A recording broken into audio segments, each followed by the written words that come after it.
आज का video athletes के लिए है जो कॉन्टैक्ट स्पोर्ट्स में होते हैं, जैसे फुटबॉल में या फिर क्रिकेट में, या ऐसी कंडीशन में जब उनको वायरल फीवर किसी वजह से होता है, तो उस इन्फेक्शन के बाद वो कब वापस स्पोर्ट्स में जाएं।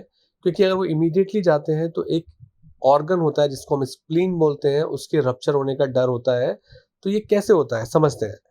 वायरल इन्फेक्शन में कोई वायरस हमारी बॉडी में आ जाता है, जैसे कि हर्पीज वायरस हो सकता है अगर इम्यूनिटी कम है किसी एथलीट की, या एप्स्टीन वायर वायरस होता है, वो भी आ सकता है, जो कि सलाइवा के थ्रू होते होते हमारे फूड पाइप फेरिंग्स के थ्रू होते होते उस हिस्से को इन्वॉल्व कर लेता है। टॉन्सिल बड़े हो सकते हैं ऐसे में। पुअर ओरल हाइजीन या फिर सलाइवा में किसी तरीके का इन्फेक्शन, किसिंग, इनमें से किसी भी चीज से ये सलाइवा के थ्रू होने वाला वायरस का इन्फेक्टेड कंडीशन जाके टॉन्सिल्स में चली जाती है।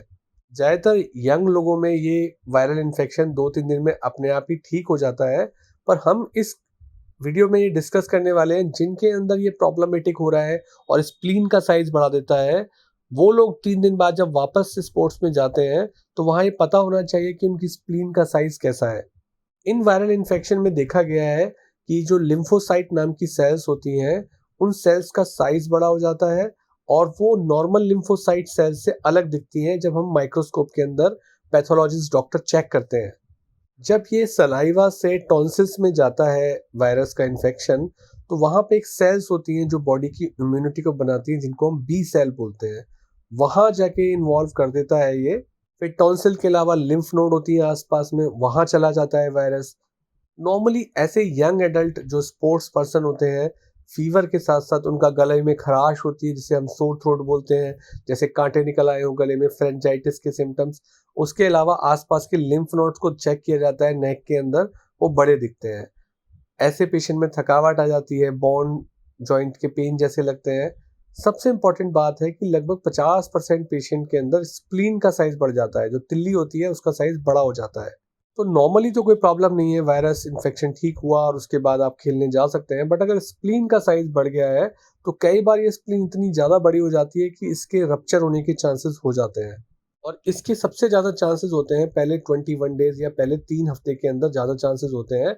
इसीलिए ऐसे प्लेयर्स को जो रिसेंट वायरल इन्फेक्शन से आए हैं, उनको कॉन्टैक्ट स्पोर्ट्स से बचना चाहिए, जहां आपस में एक दूसरे से टकराने के चांसेस होते हैं, गिरने के चांसेस होते हैं, पेट में चोट लगने के चांसेस होते हैं।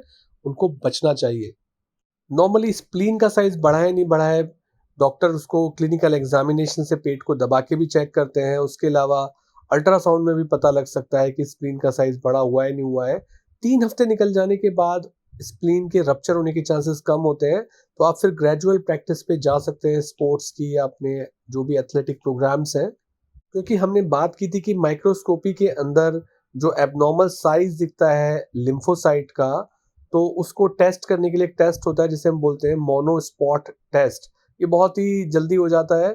इसके अंदर हम एंटीबॉडीज को देख लेते हैं जो इस वायरस के अगेंस्ट होती हैं। ये जब बी सेल्स के ऊपर वायरस का इन्फेक्शन होता है, अतिक्रमण होता है, तब ये टेस्ट पॉजिटिव आता है। सीबीसी काउंट में भी हम देखते हैं तो हर प्रकार की लिम्फोसाइट्स के काउंट जो होते हैं नॉर्मल काउंट के मुकाबले बढ़ जाते हैं।